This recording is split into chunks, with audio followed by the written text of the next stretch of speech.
walking through tonight's NBA slate. Hopefully, you guys can jump on in and get in when you can. And we'll talk through what I like, and then we'll go through questions. As you guys know, I like to keep these shows interactive, so I love to go back and forth with you guys. You know, I also can sometimes speak in a way that maybe is not the nicest way, but it's just how my brain goes. Like, I'm not necessarily criticizing it. I'm just like, no, I would never do that. I don't. But I'm like telling myself at the same time, so sorry about that if I do that. But I'm going to do it. I like to go rapid fire, and I like to go back and forth, and I want to hear some of your takes as well as giving you mine. Let's get it tonight. Let's crush. It's going to be a weird slate because we have a giant break between the early games, which is kind of nice actually, because we should know most of the information that we're waiting on, and we just got a bunch more over the last period of time. Obviously, I loved Fred VanVleet today, and I'm turning him into two other Raptors in a lot of my that's sort of the way I'm going. So let's talk. I'll talk through my plays, and then let's get your guys' ideas, what you want to do, what you want to know, and we'll talk through it. I'm going to get my lineups right now to give you guys some exact exposures. Before I get to my exact exposures, guys, I'd like to get more of. I'd still like to get more of the Raptors mixed in, including guys like Gary Trent. I do have 20% of Gary Trent right now on DraftKings. I don't have him on FanDuel, and I'm not playing a ton of lineups, but my big lineups, I could switch over to Gary Trent. I obviously will do so if we lose Scotty Barnes, who is currently questionable, which is a nerve-wracking one because Scotty Barnes was about to be the best play of the day, or one of them. I want to get to a little bit of Zubac with Morris out. I think that's actually a reasonable play with at his price, just in terms of searching for a ceiling and low ownership. So I kind of like that. Also, there's other good centers that are going to take up so much of the ownership. And, he could outscore Hernangomez, even if Hernangomez has a good game plan. Hernangomez could put up 30. He's 50 to 200. He could put up 40. There's a lot of ways around it. It changes your build. I like that. These are not my favorite plays. Again, these are guys I want to get more of. Patty Mills, another one who just the matchup, I just can't get past it with the Lakers, that he should be able to go wild. But, look, I mean, he's a shooting reliant player, but he will be on the court a bunch. He does have small forward eligibility, most importantly. If Bruce Brown is starting, although I don't see that as being the most likely case, I would consider taking a shot on Bruce Brown as well. That's pretty much it for the guys who I'm currently trying to get more of until, of course, we see the starting lineups. And if we ask questions about certain things, you could ask me one guy versus one guy. But the truth is, until I get the starting lineup for we need a confirmation on Scotty Barnes, and especially we need the starting lineup for the Pels, it's going to be really hard to just speculate and go, okay, here's the guy you have to have when we're still just trying to figure it out ourselves. I will say that of the Pels, the guy who I have the least exposure to is Gary Clark, of the viable guys. And I'm very concerned about this Jackson Hayes situation with the legal stuff. He should play, but I want to make sure what's happening. And I'm very confused. I don't know who's going to start. If he's in the starting lineup, obviously that makes it easier for us. But I am confused about this one. I'm a little conflicted, and I would encourage what I'm going to do when I get off here is do a little bit of digging on Twitter to see if there's any chance that there's some way he sits also, because if he does, it's a pretty big deal. And we just got news that De'Aaron Fox and Metu are out, which is going to put back in play. Shoot, it's kind of unfortunate because I was loving my McCollum play as I was going to get to my ownerships, and I'm probably going to have to convert some of that over to some Halliburton at this point. But I don't see anybody else who I say you must, unless Davion Mitchell's in the starting lineup, which again, we may not know until after most of the games lock. So I am going to add Halliburton to my list, and I will get to him after the show. My current ownerships are as follows. Now they're going to change, so please don't take this as gospel. Look, even that little bit of news is going to change a lot of things. And I build my shell lineups, and then I adjusted and I made some pivots, but I didn't go crazy with the pivots. I have 45% Patrick Beverley, 25% Anunoby, although that's likely going to be closer to 50. 44% Siakam, that's likely going to be closer to 60 or 70. 45% Nickeil Alexander-Walker, 40% Hernangomez, 60% Hayes at the moment. I actually like Hernangomez better on DraftKings. I'll get to FanDuel in a minute. But it's 4,700 versus 3,100. And like I said, once you get to the Hernangomez at that price, you can sort of make an argument for a pivot like a Zubac, which is something that I'm looking at doing a little bit of. I have 45% Scotty Barnes right now. That was going to be like 70%, but I'm still waiting to see what happens with him. I have a ton of Scotty Barnes on FanDuel, which I'll get to in a minute. He should run the point basically, but it just had multiple ways to get there in a great matchup. It's just, I don't care that it's the first game. Most of the news that we're waiting for, I think we're finding out. I love McCollum. I have him at 60% right now. That's going to lessen with playing a little more Halliburton. I was going to take a shot because I had a kind of a chalkier build. So I have I have in one of my main cores, and I kind of wanted to take the shot on Edwards. I prefer playing Russell, but the problem is the price gap. But I like this matchup a lot for both sides there, so I really want to get some exposure to both sides, especially McCollum though. He's the priority one. I don't mind if you want to play Cat as well. The center's loaded. I did get to 40% Jokic right now. I have 70% Harden. That could obviously change. That obviously will change. It's probably not going to be that high for Jokic. It may still stay that high for Harden. I'm playing 3 big lineups on FanDuel. Here are my ownerships over there. I'm sure there's other guys. Herbert Jones, I have 50%. That's too high. I want to be closer to 25.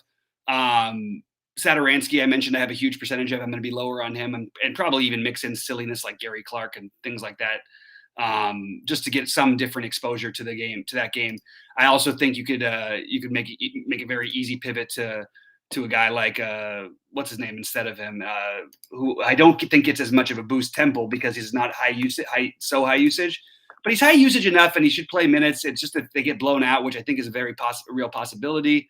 You're more likely to see Satoransky out there later in the game, and so that's why I'm sort of siding with it that way. But certainly, some room left to change there. Some other stuff over here. I'm seeing if I missed anything of my main builds. I don't think I did. So I'll go over to FanDuel and then we'll get questions and we'll get comments back and forth and talk about this stuff.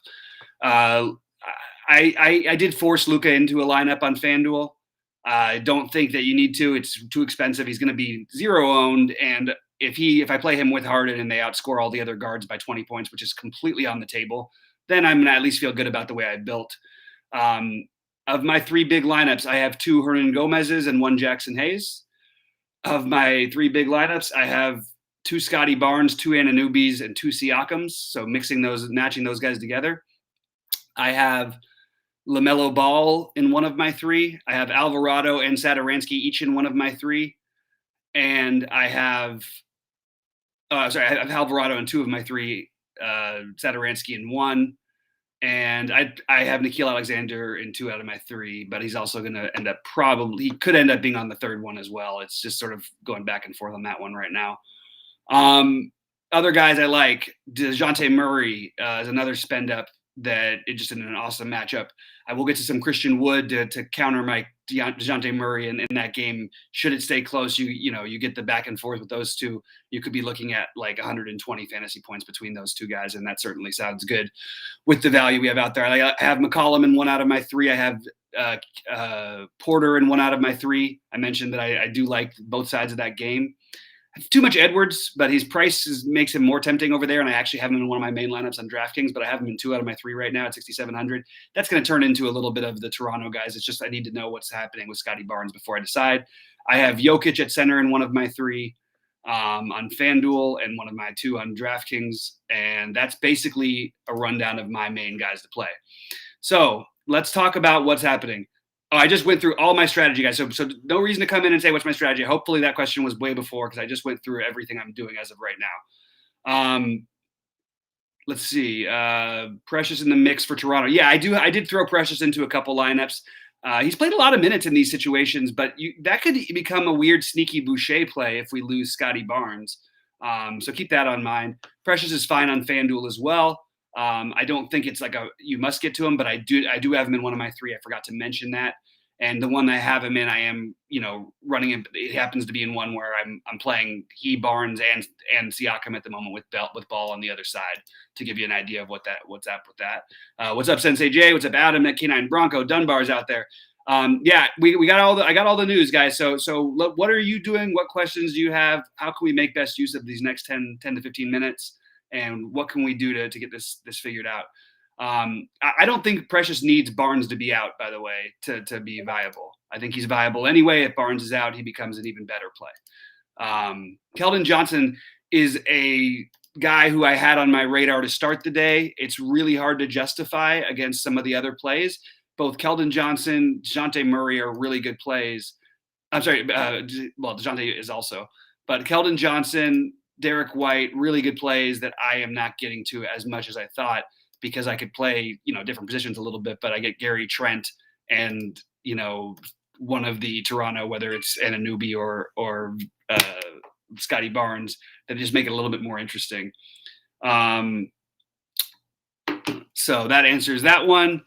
Another long shot play that I'm not getting. I mean, there's a lot. This whole San Antonio side, I could make a bunch of arguments, but that's even more of a reason why I don't want to get too crazily involved, because you have so many bodies. Like, I mean, I have 1, 2, 3, 4, 5, 5, 8 guys expected to play 24 or more minutes. That is a really scary situation. The guy who I do side with the most of the San Antonio side on DraftKings is Podol. I think there's a massive ceiling for Podol potentially. Christian Wood is everybody who thinks Christian Wood's good at basketball is wrong. He's not a good basketball player. He's not a winning player. He makes your team worse, but he puts up fantasy numbers and he gives up plenty on the other side. So I love Podol. Hopefully he doesn't get in foul trouble.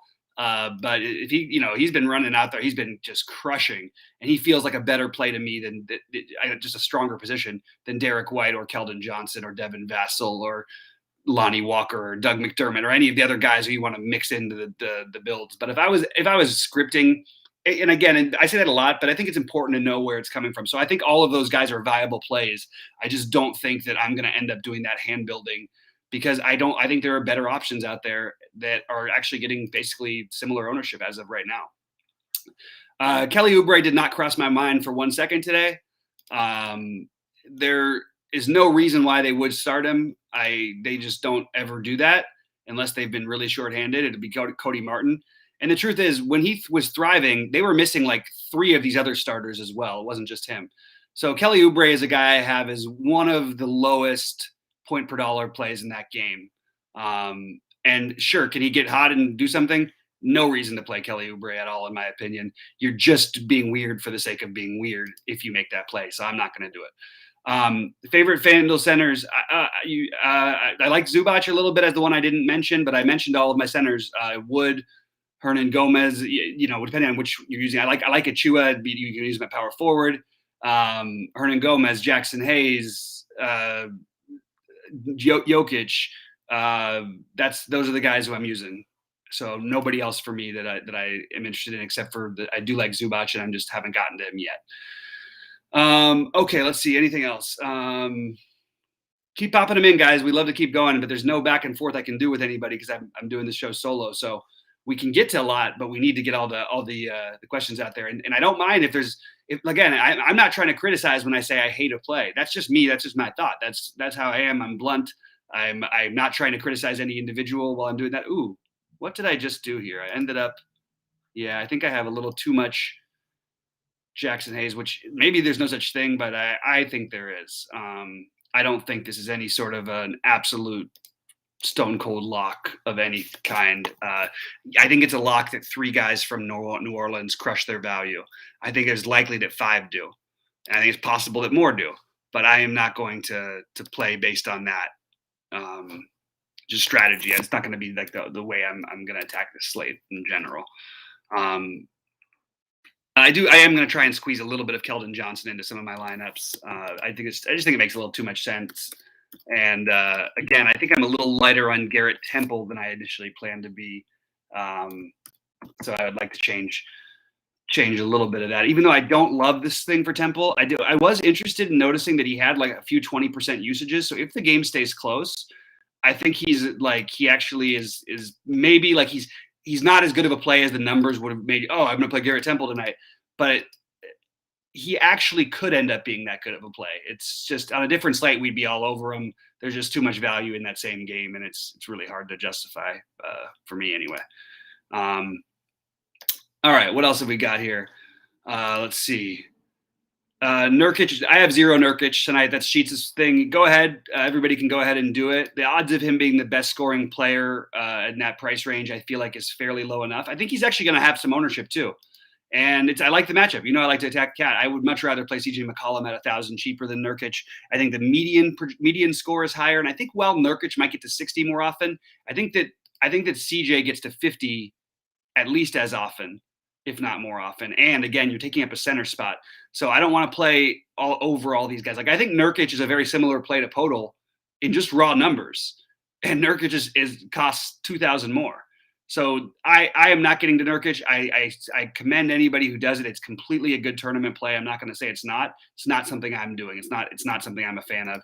Just because a guy, it feels a little like I always was the guy who was playing Nurkic because he's usually 0% owned at 6K and all this stuff, and he's got a ceiling. But to chase a couple of 60 fantasy point games feels a little thin as they get healthier. And he also has plenty of 30s out there that he's going to put up here.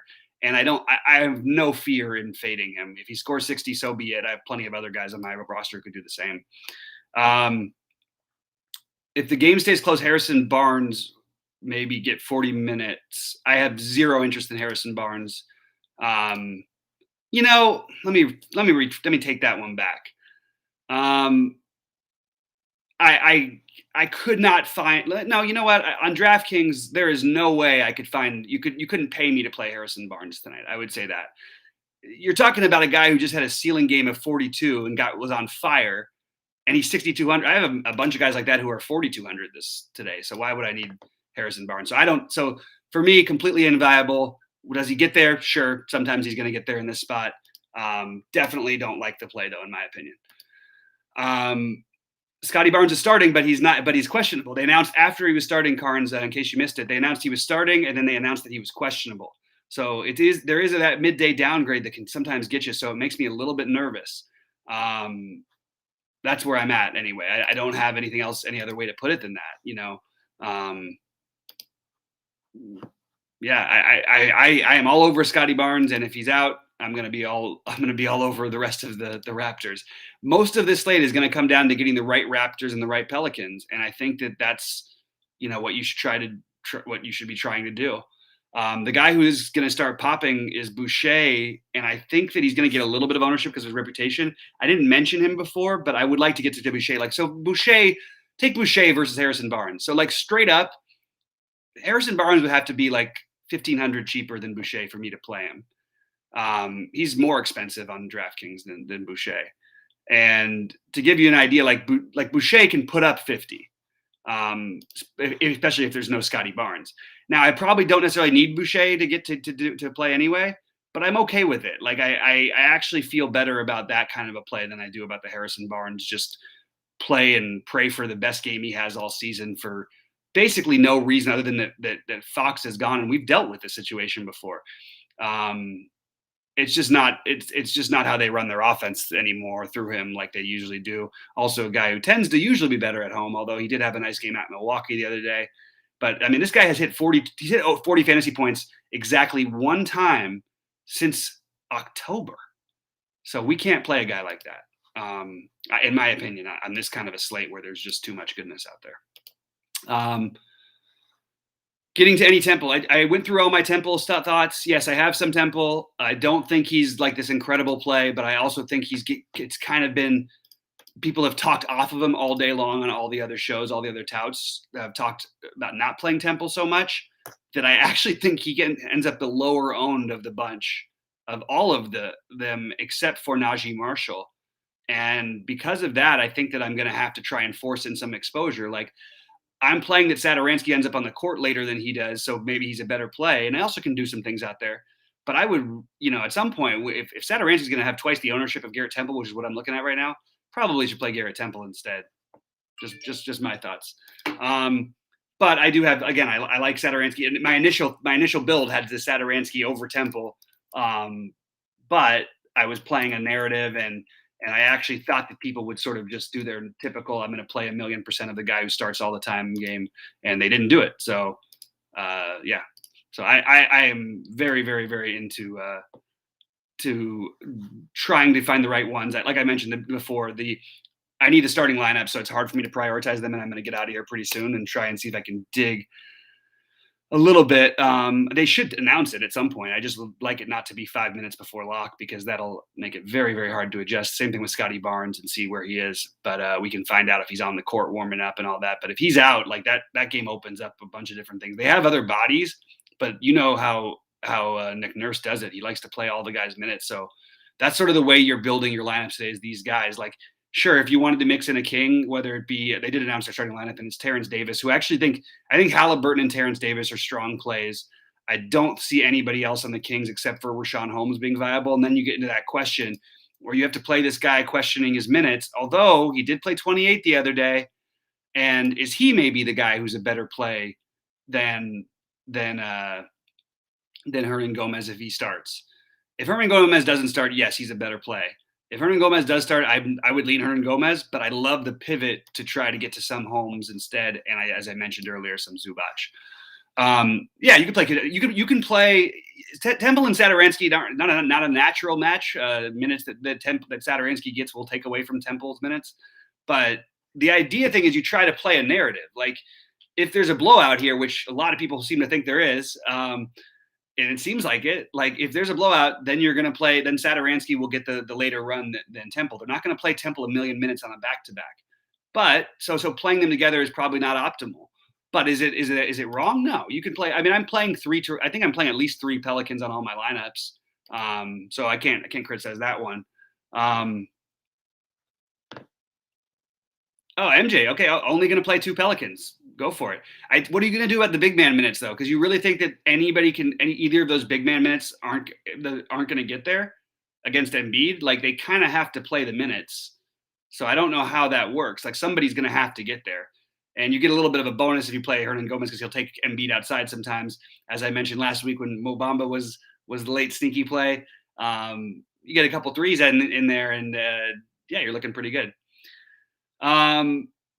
Is Alexander, Hernangomez, Temple, and is Hernangomez, Temple, and Alexander Walker too much? No, absolutely not. I have that type of thing in a number of lineups. More news coming in. Nothing, not relative. David Ortiz, elected to the Baseball Hall of Fame. Very fair. Love David Ortiz. Good for him. Guys, I'm going to get out of here. If there's nothing else, I'm going to do some digging, and I will be in Discord as usual. We won't have as many late swap options as usual today because we have most of the games starting right at the 7 o'clock hour. But we appreciate you guys being here. Check out the bets, too, we've been doing. I mean, as you guys know, I hit the big parlay this weekend. But the NBA bets have mostly been good. The prop ones have been really good, but not, some of the overall ones are a little tough because I'm doing my bets in the morning, and then by the time, right before the game, you get 2 guys announced out, and it's totally a different situation. So let's crush it today, guys. Appreciate you all, and good luck to everybody out there. See you guys soon. One last thing. I will try to get my bets up for golf. I have some builds that I'll try to get to this evening because it's a 9 a.m. start tomorrow. They don't want to go against football on Sunday. But I will tell you that I will have some Patton Kizzire just because he keeps making me money and almost making me all the money, but not quite getting me all the way there. Appreciate you guys. Good luck to everybody, and let's crush it today.